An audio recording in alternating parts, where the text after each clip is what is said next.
سب کا مالک ہے جس کا عرش معلا، اللہ اللہ ہے بس یارو، اللہ ہی اللہ۔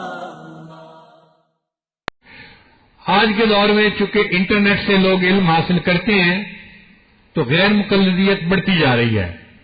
عام لوگوں کے ذہن میں دین کے بارے میں اور بالخصوص تصوف و سلوک کے بارے میں بڑے سوالات پیدا ہوتے ہیں، تو وہ پوچھتے ہیں کہ یہ تصوف و سلوک کہاں سے آیا؟ صحابہ کے زمانے میں تو نہیں نظر آتا۔ اس کی حقیقت کو سمجھنے کی ضرورت ہے۔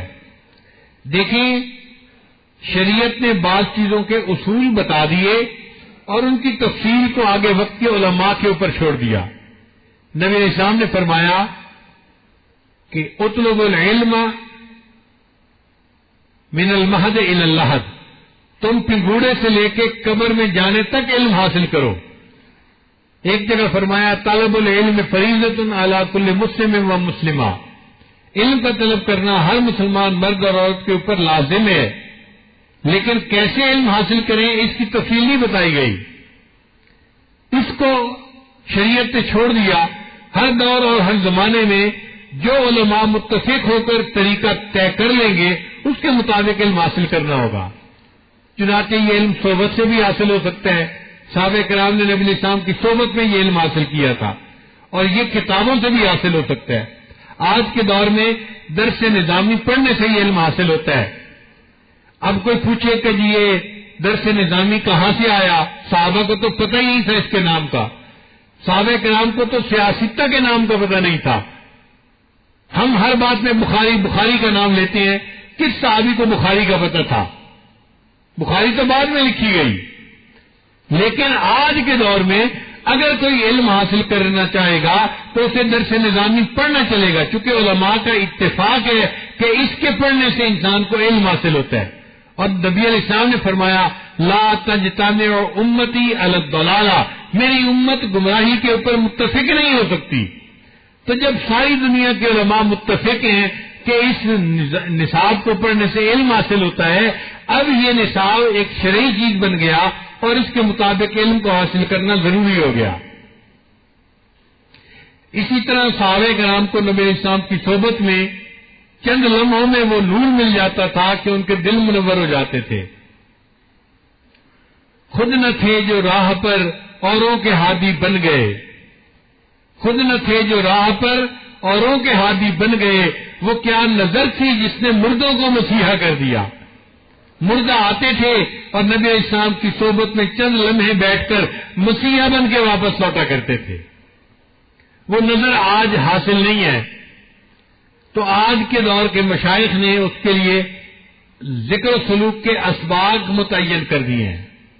اب اگر کوئی پوچھے جی یہ سبق کہاں سے آئے تو اس کو بتانا پڑے گا کہ دیکھو ذکر کی اہمیت شریعت نے بتا دی، ذکر کا شرعی چیز ہونا شریعت نے بتا دیا۔ ذکر جو ہے یہ مطلوب چیز ہے، شریعت نے بتلا دیا۔ اس کی اہمیت قرآن نے بھی کھول کے بتا دی، حدیث نے بھی کھول کے بتا دی۔ اب ہر دور اور ہر زمانے کے مشائخ جس طریقے ذکر کو اپنا لیں گے اور وہ متفق ہوں گے تو وہ چیز شرعی بن جائے گی۔ چنانچہ آج کے دور کے مشائخ نقشبند کل بھی ذکر کرواتے ہیں، لا الہ الا اللہ کا ذکر سکھاتے ہیں، اور ان دو ذکر سے انسان کا دل منور ہو جاتا ہے۔ تو ہم سمجھتے ہیں کہ یہ ایک شرعی چیز ہے جس پر اللہ نے امت کے مشائخ کو جمع فرما دیا۔ اور جی آپ لوگ جو ذکر کرتے ہیں لا الہ الا اللہ لا الہ الا اللہ، یہ حدیث میں ایسے ذکر کرنا تو کہیں نہیں آیا۔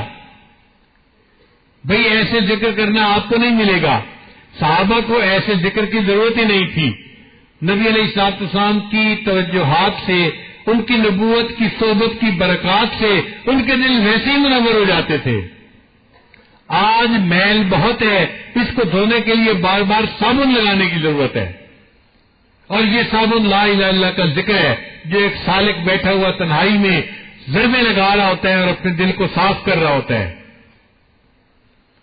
ویسے بعض حدیث سے ثابت ہوتا ہے کہ نبی علیہ السلام نے صحابہ کو خاص ذکر کا طریقہ بھی بتایا۔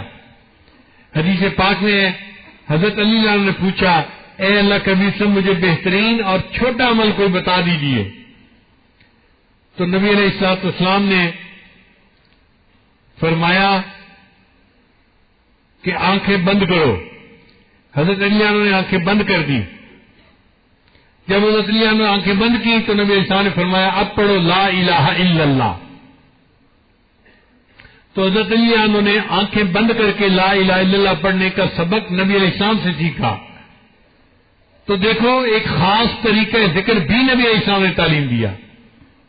ایک حدیث میں ہے کہ نبی علیہ السلام کے پاس صحابہ تھے تو نبی علیہ السلام نے پوچھا یہاں کوئی غیر تو نہیں ہے؟ صحابہ نے کہا نہیں ہے اللہ کے نبی سب اپنے ہی ہیں. نبی علیہ السلام نے فرمایا اچھا دروازے کو کنڈی لگا دو. تو دروازے کو کنڈی لگوا دی اور پھر سب کو کہا کہ اپنے ہاتھ کھڑے کر دو. تو جو صحابہ موجود تھے سب نے ہاتھ کھڑے کیے. نبی علیہ السلام نے فرمایا اب پڑھو لا الہ الا اللہ. تو صحابہ کرام نے ہاتھ کھڑا کر کے پڑھا لا الہ الا اللہ. یہ اللہ کے حبیب صلی اللہ علیہ وسلم نے جو مشق کروائی تو یہ ذکر کی مشق تھی.